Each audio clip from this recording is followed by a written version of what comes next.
नमस्कार दोस्तों, स्वागत है आपका अपने YouTube channel bio by Virendra sir पर।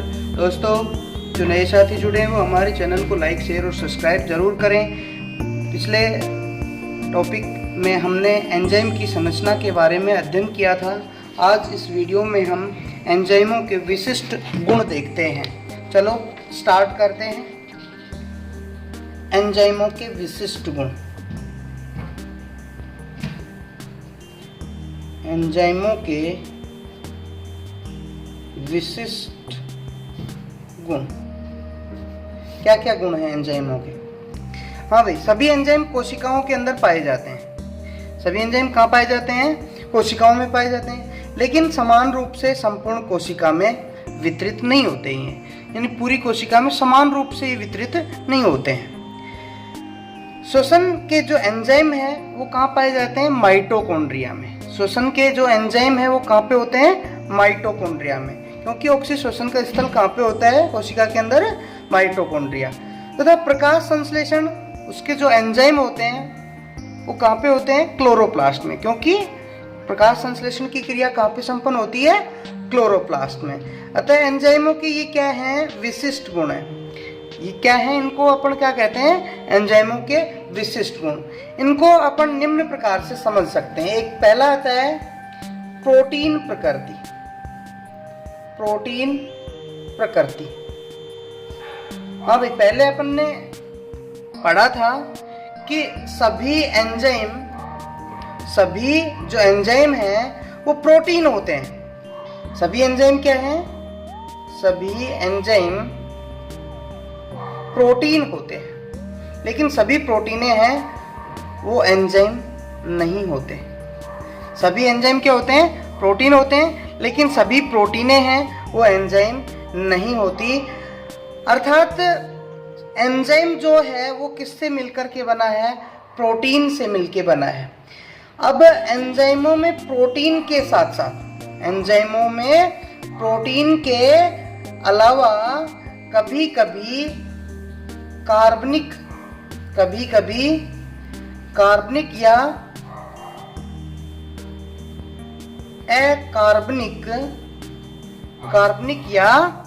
अकार्बनिक पदार्थ भी जुड़े रहते हैं। एंजाइमों में प्रोटीन के अलावा और भी क्या जुड़े रहते हैं? कार्बनिक या अकार्बनिक पदार्थों के परमाणु आयन भी जुड़े हो सकते हैं। अर्थात एंजाइमों की प्रकृति कैसी होती है? प्रोटीन होती है। अगर आपसे कोई भी ये पूछे एंजाइम किससे मिलकर बने होते हैं, तो निश्चित रूप से एंजाइम प्रोटीन से मिलकर बने होते हैं। दूसरी बात आती है एंजाइमों के विशिष्ट गुण की, कोलाइडी प्रकृति। कोलाइडी प्रकृति। हाँ भाई, एंजाइमों की प्रकृति कैसी होती है? कोलाइडी होती है। यानी जो कोलाइडी सॉल्यूशन व्यवहार करते हैं, सेम एंजाइम वही व्यवहार प्रदर्शित करते हैं। दूसरी बात, कोलाइडी प्रकृति होने के कारण, एंजाइमों की कैसी प्रकृति होने के कारण? कोलाइडी प्रकृति होने के कारण ये अपना पृष्ठीय क्षेत्रफल बढ़ा लेते हैं। कौन सा क्षेत्रफल? पृष्ठीय क्षेत्रफल बढ़ा लेते हैं, जिससे जैव रासायनिक क्रियाएं हैं क्या होंगी? तीव्र गति से संपन्न होती है। तीव्र गति से संपन्न होती है। एंजाइमों की प्रकृति कैसी होती है? कोलाइडी। और कोलाइडी प्रकृति के कारण क्या करते हैं? ये अपना पृष्ठीय क्षेत्रफल बढ़ा लेते हैं। अर्थात जैसे ये किसी सॉल्यूशन के अंदर घुले हुए हैं, तो जैसे ये ऐसे छोटे छोटे कणों के रूप में बिखरे रहते हैं। तो छोटे छोटे कणों के रूप में रहते हैं, तो क्या होता है? इनका पृष्ठीय क्षेत्रफल बढ़ जाता है, और पृष्ठीय क्षेत्रफल बढ़ने के कारण जो जैव रासायनिक क्रियाएं हैं वो तीव्र गति से संपन्न होती हैं। तीसरा आता है इसका विशिष्टता, स्पेशलिटी। हाँ भाई, सभी एंजाइम अभिक्रियाओं के प्रति विशिष्टता दर्शाते हैं। यानी एक विशेष एंजाइम एक विशेष क्रियाविधि को संपन्न करता है। सामान्यतः एक एंजाइम एक ही अभिक्रिया को उत्प्रेरित करता है। सामान्यतया एक एंजाइम एक अभिक्रिया को उत्प्रेरित करता है, लेकिन कभी कभी एक एंजाइम दो या 2 से अधिक अभिक्रियाओं को भी उत्प्रेरित कर सकता है। एंजाइम है वो रासायनिक अभिक्रियाओं के प्रति विशिष्ट होते हैं। सामान्यतः एक एंजाइम एक रासायनिक अभिक्रिया को या एक जैव रासायनिक अभिक्रिया को उत्प्रेरित करता है, लेकिन कभी कभी एक एंजाइम के द्वारा एक से अधिक रासायनिक अभिक्रियाएं भी उत्प्रेरित की जा सकती हैं। इस तरह एंजाइमों की विशिष्टता को अपन 4 भागों में बांटते हैं। कितने भागों में बांटते हैं? 4 भागों में। पहली आती है इसकी निरपेक्ष विशिष्टता। निरपेक्ष विशिष्टता यानी एंजाइम केवल एक ही प्रकार की अभिक्रिया को उत्प्रेरित करे। एंजाइम केवल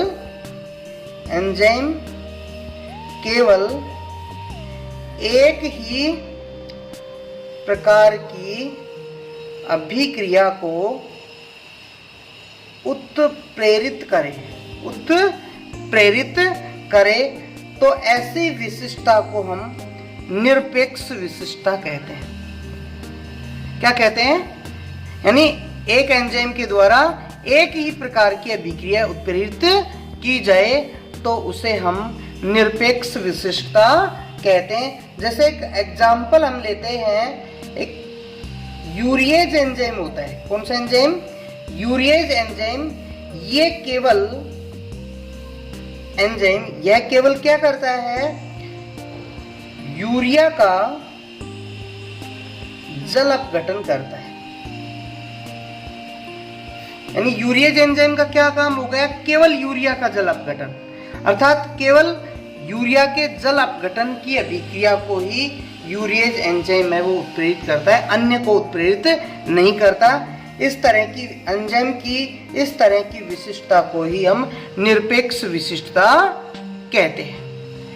दूसरा आता है समूह विशिष्टता।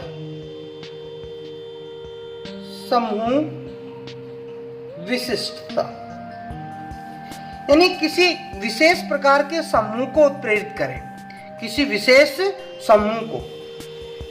यानी एंजाइम जब किसी समूह विशेष को उत्प्रेरित करे तो उसे हम क्या कहते हैं? समूह विशिष्टता। जैसे अपन एग्जांपल लें, एक एंजाइम है हेक्साकाइनेज। कौन सा एंजाइम है? हेक्साकाइनेज एंजाइम। ये हेक्सोज जो शर्करा हैं उनको उत्प्रेरित करता है। तो हेक्सोज जो समूह है, हेक्सोज समूह से संबंधित यानी एक समूह से संबंधित अभिक्रियाओं को उत्प्रेरित करने वाले एंजाइमों को, एक समूह से संबंधित अभिक्रियाओं को उत्प्रेरित करने वाले एंजाइम हैं, उन्हें जो क्या कहा जाता है? समूह विशिष्टता कहा जाता है। यानी जब कोई एंजाइम किसी समूह विशेष को उत्प्रेरित करे, जैसे हेक्साकाइनेज एंजाइम हेक्सोज शर्कराओं की अभिक्रियाओं को उत्प्रेरित करते हैं। तो हेक्सोज समूह से संबंधित हो गए, ये एंजाइम एक समूह से संबंधित हुए हैं, तो इसे हम क्या कहें? समूह विशिष्टता। तीसरा नंबर आता है बंध विशिष्टता। किसी बॉन्ड से संबंधित हो, यानी किसी बंध को उत्प्रेरित कर रहे हैं। कुछ एंजाइम किसी विशेष प्रकार के रासायनिक बंध को पहचान कर उस पर क्रियाशीलता दर्शाते हैं। जब कोई एंजाइम किसी विशिष्ट या विशिष्ट रासायनिक बंध को पहचान कर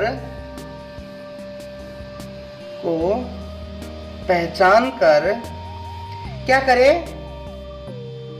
उस पर क्रियाशीलता दर्शाए।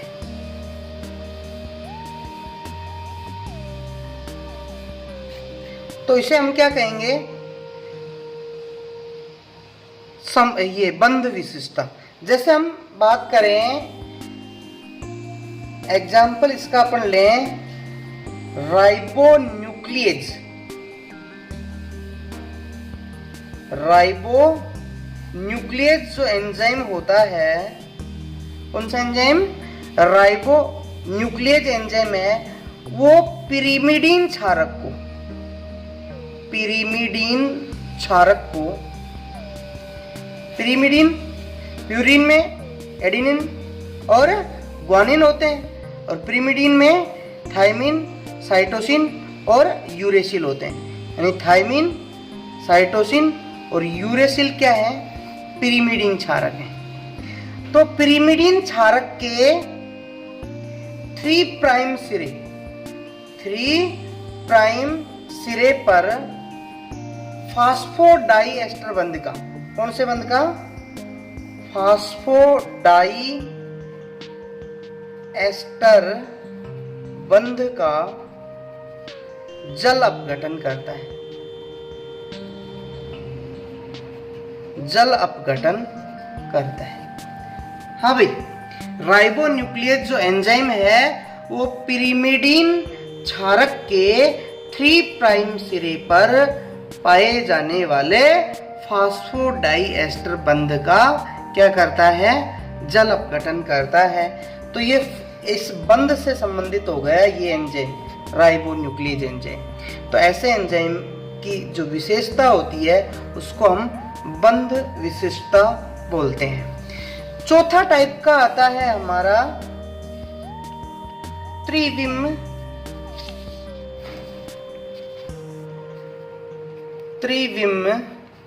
विशिष्टता।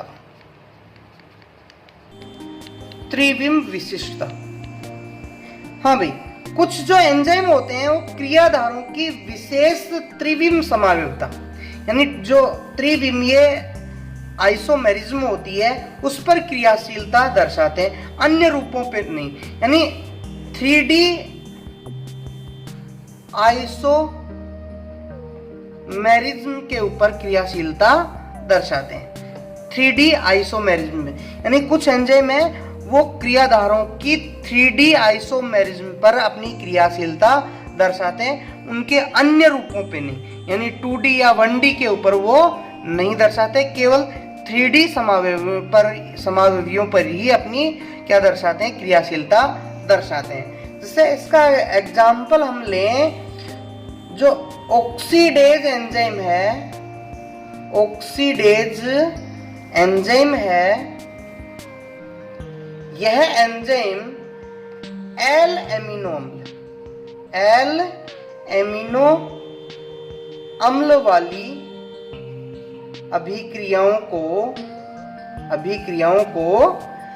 ये एल एमिनो अम्ल वाली अभिक्रियाओं को उत्प्रेरित करता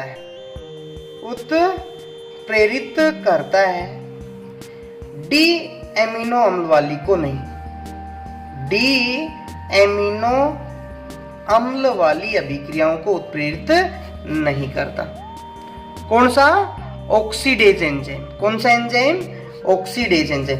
क्योंकि जो एल एमिनो अम्ल हैं उनका जो समावयवी होते हैं वो त्रिविम दर्शाते हैं, तो त्रिविम समावयवों पर ही ये अपनी क्रियाशीलता दर्शाने के कारण इसे हम त्रिविम विशिष्टता कहते हैं एंजाइम की। कौन सी विशिष्टता, त्रिविम विशिष्टता। तो ये विशिष्टता अपन ने कितने प्रकार की पढ़ ली, 4 प्रकार की। निरपेक्ष विशिष्टता, निरपेक्ष विशिष्टता किसे कहते हैं, जब एंजाइम केवल एक ही प्रकार की अभिक्रिया को उत्प्रेरित करे, जैसे यूरिएज है, यूरिया का जल अपघटन करता है। समूह विशिष्टता में जब एंजाइम किसी समूह विशेष को उत्प्रेरित करे, जैसे हेक्साकाइनेज हेक्सोज शर्कराओं पे क्रियाशीलता दर्शाता है, यानी हेक्सोज समूह के ऊपर ये अपनी क्रियाशीलता दर्शा रहा है। बंध विशिष्टता में जब एंजाइम कोई विशिष्ट बंध को पहचान कर उस पर क्रियाशीलता दर्शाए, जैसे राइबोन्यूक्लियेज है वो फास्फोडाइएस्टर बंधों का जल अपघटन करने का काम करता है। और त्रिविम विशिष्टता यानी कुछ एंजाइम है वो अभिकारकों के त्रिविम समावयवों पर ही वो अभिक्रिया दर्शाते हैं, अन्य पे नहीं दर्शाते। जैसे ऑक्सीडेज एंजाइम है वो एल एमिनो अम्ल वाली अभिक्रियाओं को उत्प्रेरित करता है, डी वालियों को नहीं। अब एंजाइमों के विशेष गुण में 3 आ गए, प्रोटीन प्रकृति, कोलाइडी प्रकृति, विशिष्टता। अब चौथा पॉइंट देखते हैं हम, वृहद आकार यानी बड़ा आकार। वृहद आकार, हाँ भाई, एंजाइम का आकार क्या होता है? बड़ा होता है, क्योंकि एंजाइमों की कोलाइडी प्रकृति है और एंजाइमों की कोलाइडी प्रकृति के कारण वो अपना क्षेत्रफल भी बढ़ाते हैं। और दूसरी बात, ये आकार में भी कैसे होते हैं? बड़े होते हैं, ताकि क्रियाकारकों को अधिक से अधिक उत्पादों में बदल सके। यानी कहने का मतलब, यानी आकार बड़ा होने के कारण, आकार बड़ा है तो क्रियाकारकों को अधिकाधिक उत्पादों में बदलते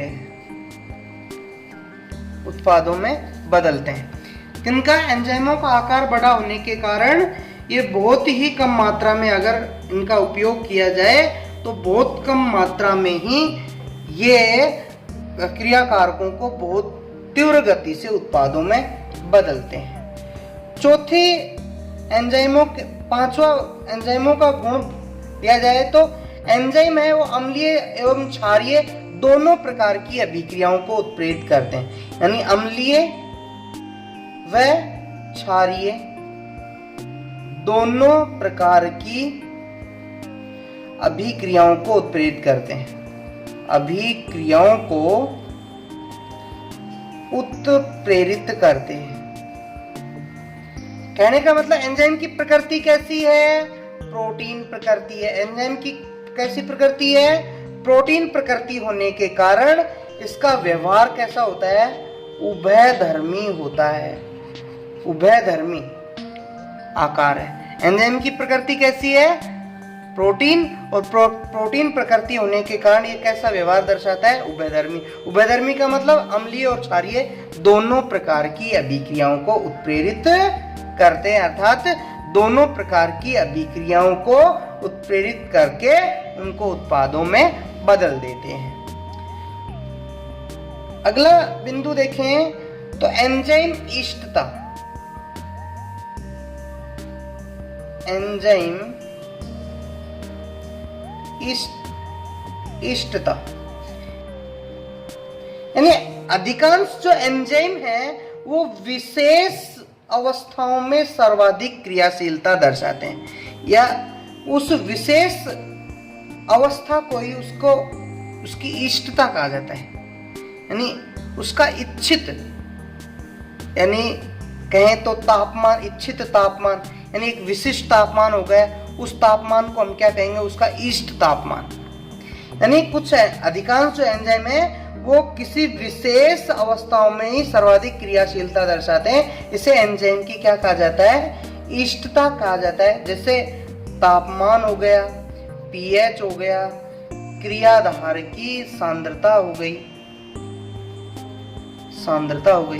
ये क्या हो गए? एंजाइम की इष्टता।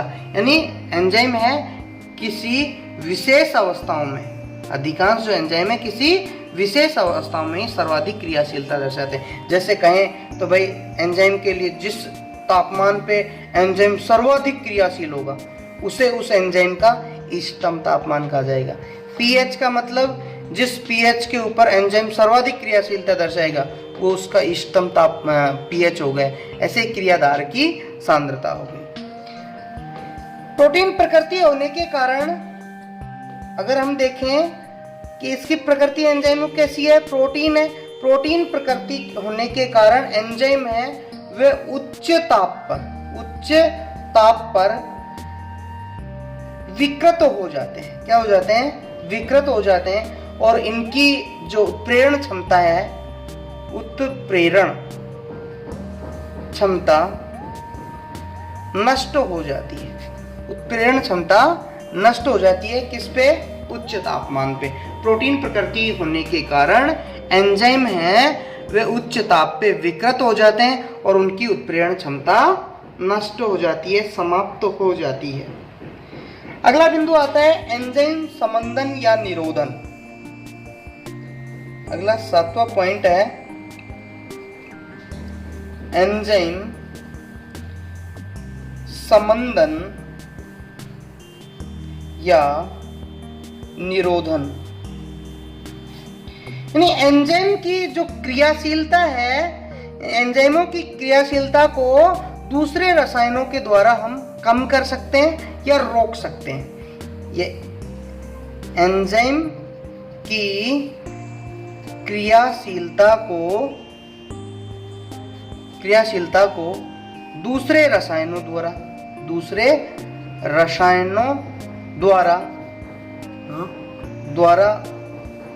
कम या रोका जा सकता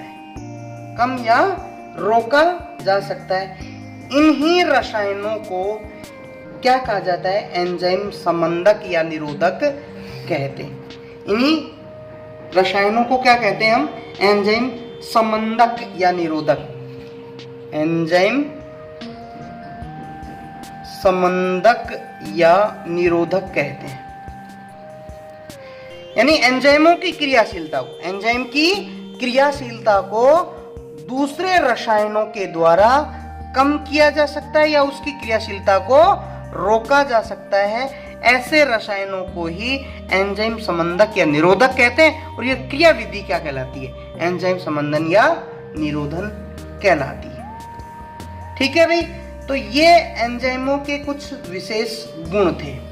अब हमारा नेक्स्ट टॉपिक आता है एंजाइमों की क्रिया विधि को प्रभावित करने वाले कारक। एंजाइमों की क्रिया विधि को प्रभावित करने वाले कारक। एंजाइमों की क्रिया विधि को प्रभावित करने वाले कारक।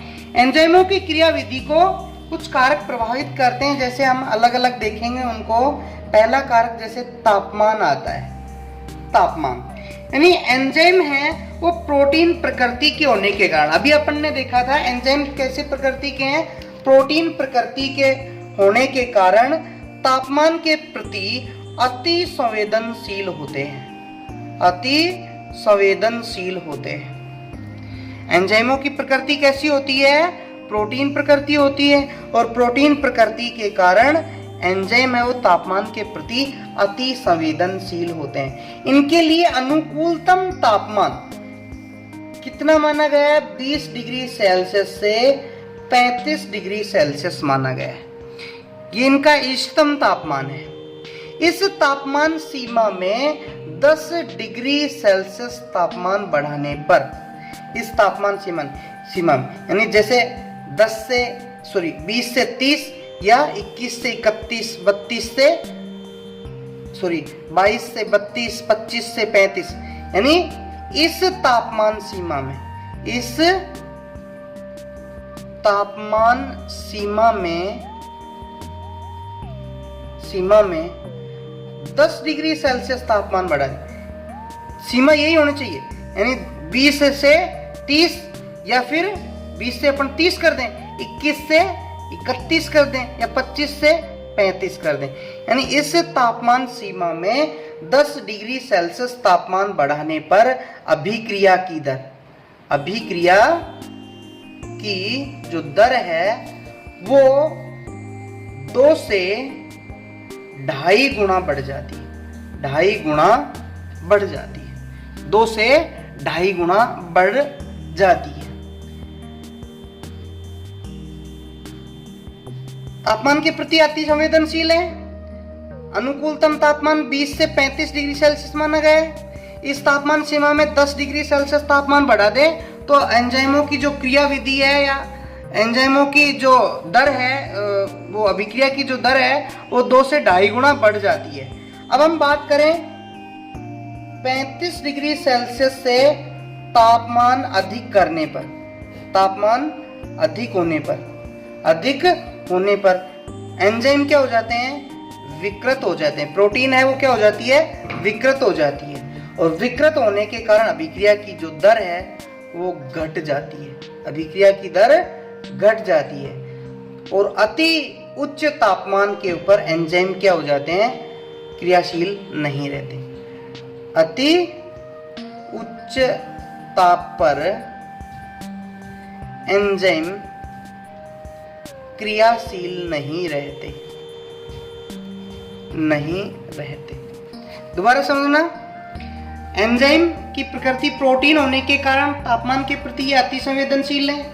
इनके लिए अनुकूलतम तापमान अर्थात एंजाइम के लिए अनुकूलतम तापमान 20 डिग्री से 30 डिग्री सेल्सियस के मध्य होता है। इस तापमान परास के अंदर या इस तापमान सीमा में 10 डिग्री सेल्सियस तापमान बढ़ाएं तो अभिक्रिया की दर 2 से 2.5 गुना बढ़ जाएगी। ध्यान रखना भाई, इस केवल इसी तापमान सीमा में, जैसे अपन 20 डिग्री से 30 डिग्री सेल्सियस कर दें या 25 से 35 कर दें, तापमान सीमा यही रहनी चाहिए। इस सीमा के अंदर 10 डिग्री सेल्सियस बढ़ा देंगे तो अभिक्रिया की दर 2 से 2.5 गुना बढ़ जाएगी। 35 डिग्री से अधिक तापमान करेंगे तो एंजाइम की जो प्रोटीन है वो विकृत होने लग जाएगी और अभिक्रिया की दर घटने लग जाएगी। अति उच्च तापमान पर प्रोटीन पूर्णतः विकृत होने के कारण एंजाइमों की क्रियाशीलता नष्ट हो जाती है। दूसरा बिंदु आता है हमारा पीएच। यानी एंजाइम पीएच के प्रति भी अति संवेदनशील है। पीएच के प्रति भी, जैसे ताप के प्रति थे, पीएच के प्रति अति संवेदनशील है। प्रत्येक एंजाइम एक विशिष्ट पीएच पर सर्वाधिक क्रियाशीलता दर्शाता है। ज्यादातर एंजाइम हैं वो पीएच परास 5 से पीएच 7.5 के मध्य सर्वाधिक क्रियाशीलता दर्शाते हैं। यानी प्रत्येक एंजाइम के लिए एक विशेष पीएच निर्धारित किया गया है। अधिकांश जो एंजाइम है वो पीएच परास यानी 5 से लेकर 7.5 के मध्य सर्वाधिक क्रियाशीलता दर्शाते हैं। इससे कम या अधिक पीएच पर एंजाइमों की क्रियाशीलता, यानी इनसे कम या अधिक पीएच पर जो क्रियाशीलता है घट जाती है, क्रियाशीलता घट जाती है। नेक्स्ट बिंदु आता है हमारा एंजाइम सांद्रता, एंजाइमों की सांद्रता।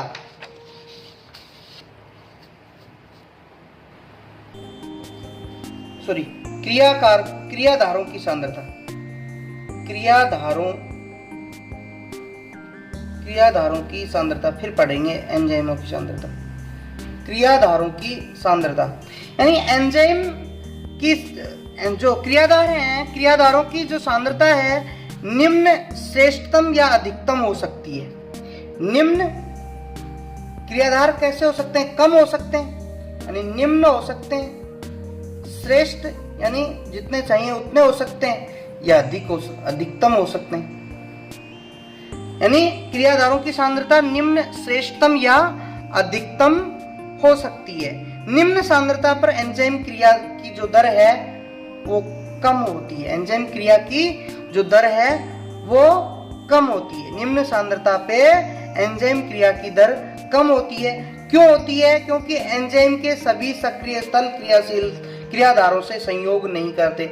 क्यों? क्योंकि एंजाइम के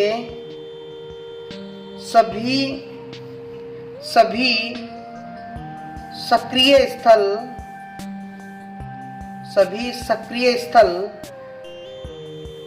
क्रियाधारों से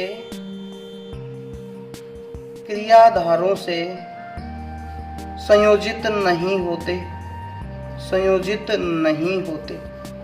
मान लो जैसे कोई यही एंजाइम है, समझना इसको, ये एक एंजाइम है इस तरह से,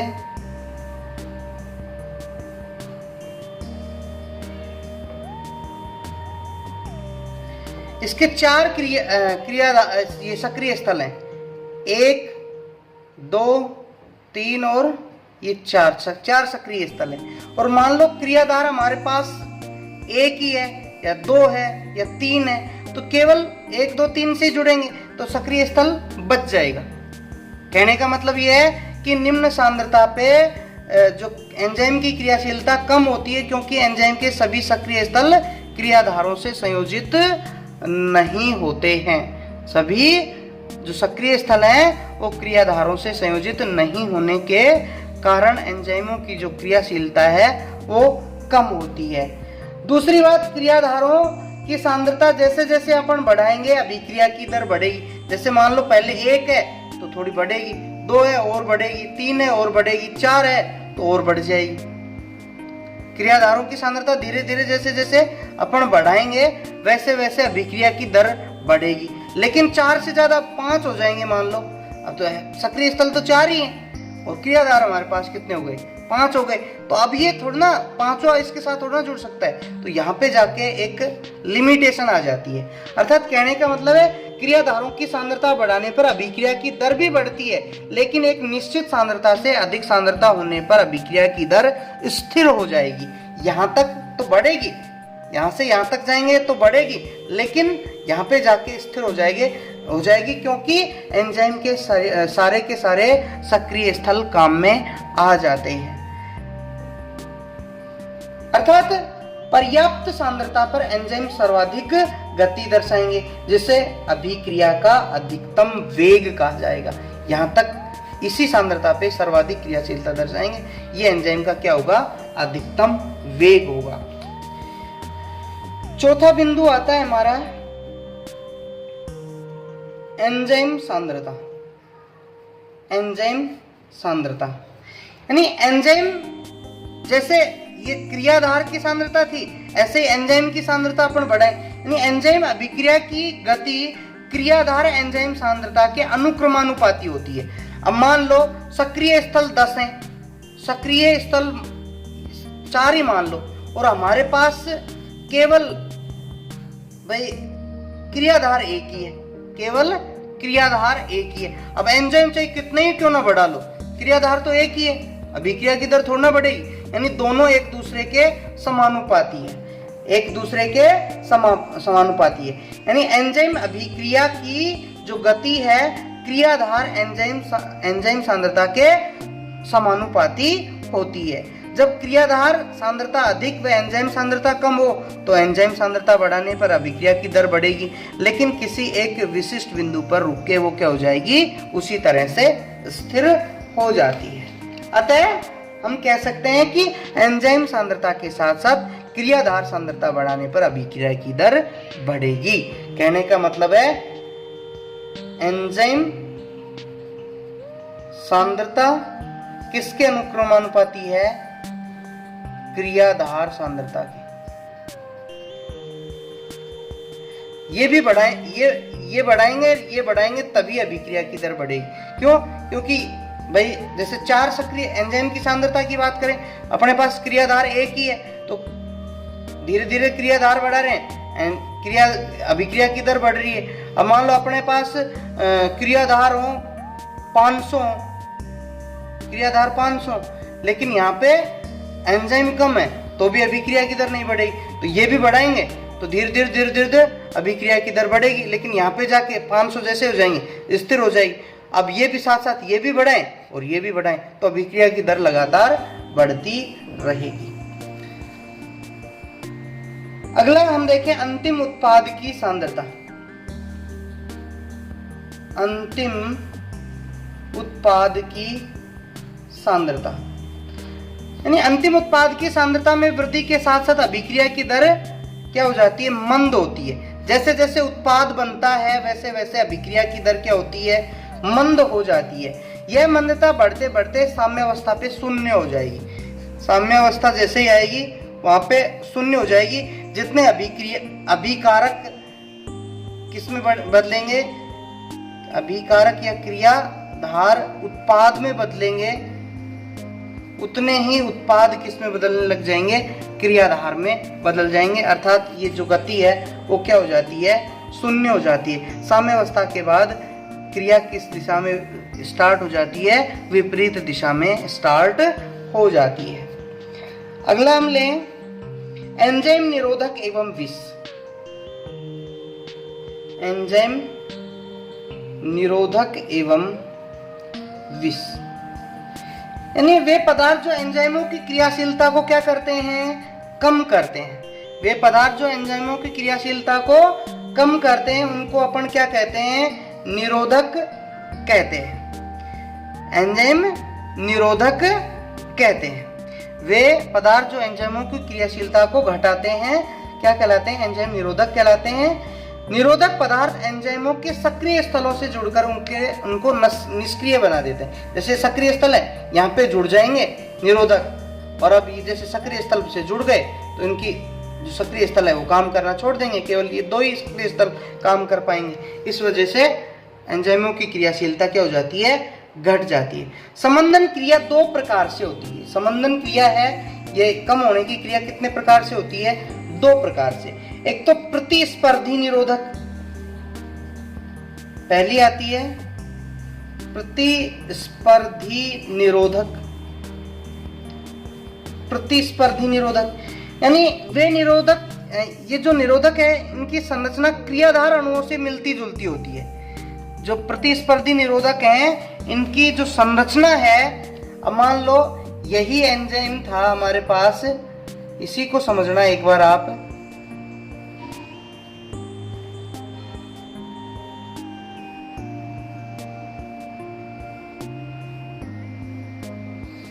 ये कोई एंजाइम है तो, और इसके ऊपर क्रियाधार इस तरह से जुड़ेगा। ये क्रियाधार आकर के जैसे यहां जुड़ गया, दूसरा क्रियाधार आके यानी ये जुड़ गया, इस तरह से जुड़ गया। तो एंजाइम जो होते हैं, ये जो प्रतिस्पर्धी निरोधक होते हैं, उनकी संरचना क्रियाधारों की संरचना से मिलती जुलती होती है। ठीक इसी प्रकार की होती है संरचना, मिलती जुलती होती है। इस कारण से ये पदार्थ एंजाइम के सक्रिय स्थल से जुड़ने के लिए क्रियाधार अणुओं के मध्य क्या करते हैं, प्रतिस्पर्धा करते हैं। प्रतिस्पर्धा का मतलब इनके अंदर एक तरीके से कंपटीशन होता है। जैसे ये मिलता जुलता निरोधक है और ये क्रियाधार है, तो जो पहले इसके पास सक्रिय स्थल के पास पहुंचते हैं वही जाकर के जुड़ जाता है। अगर ये पहुंच गया तो इस सक्रिय स्थल को अक्रिय बना देता है। जैसे हम एग्जाम्पल लें इसका, तो मेलोनिक अम्ल होता है, मेलोनिक अम्ल, ये सक्सिनिक अम्ल का प्रतिस्पर्धी निरोधक है। यानी इनकी जो संरचना है वो लगभग समान होती है। ऐसे संबंधन को अपन क्रियाधारों की सांद्रता बढ़ा के रोक सकते हैं। यानी क्रियाधार जैसे बहुत ज्यादा हो, इस तरह से क्रियाधार बहुत ज्यादा हो और ये निरोधक संख्या में कम है, तो जो कंपटीशन होगा वो इनके अंदर ज्यादा होगा, अर्थात ये इनके जुड़ने की संभावना है वो ज्यादा हो जाएगी। यानी ऐसे निरोधक को अपन कैसे रोक सकते हैं, क्रियाधारों की सांद्रता बढ़ाकर। क्रियाधारों की सांद्रता बढ़ाकर प्रतिस्पर्धी निरोधक को या प्रतिस्पर्धी निरोधन को रोका जा सकता है। दूसरा इसका बिंदु आता है अप्रतिस्पर्धी निरोधक। अप्रतिस्पर्धी निरोधक यानी इन निरोधकों की संरचना है वो क्रियाधारों के समान तो नहीं होती, इनकी जो संरचना है वो इनके समान नहीं होगी, लेकिन ये एंजाइम अणु की संरचना में स्थायी परिवर्तन ला करके एंजाइम अणु की संरचना को बदल देते हैं। कहने का मतलब है, जैसे ये यहाँ पे दोबारा से समझना,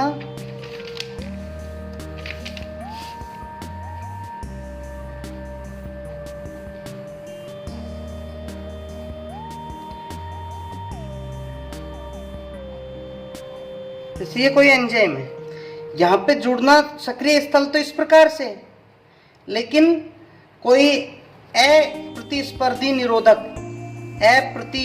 निरोधक इस प्रकार का है और वो यहाँ पे जाएगा और इस संरचना को इस प्रकार से बदल देगा और ये यहाँ पे ऐसे जाकर के जुड़ जाता है और जुड़ करके इनके सक्रिय स्थलों को क्या कर देता है, हमेशा के लिए विकृत कर देता है। ऐसे पदार्थों को क्या कहा जाता है, अप्रतिस्पर्धी निरोधक कहते हैं और ये कोशिका के क्या होते हैं, आविष या जहर कहलाते हैं।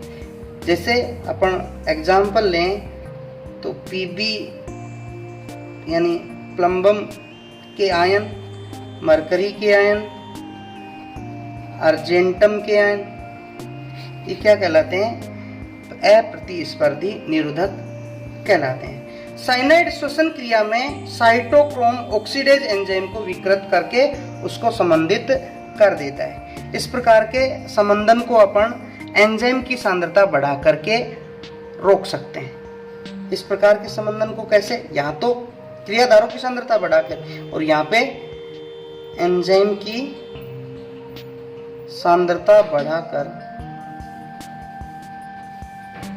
रोका जा सकता है, रोका जा सकता है। तो आज के लिए इतना ही। इस चैप्टर के जो बचे हुए टॉपिक हैं वो अगले वीडियो में देखेंगे। धन्यवाद।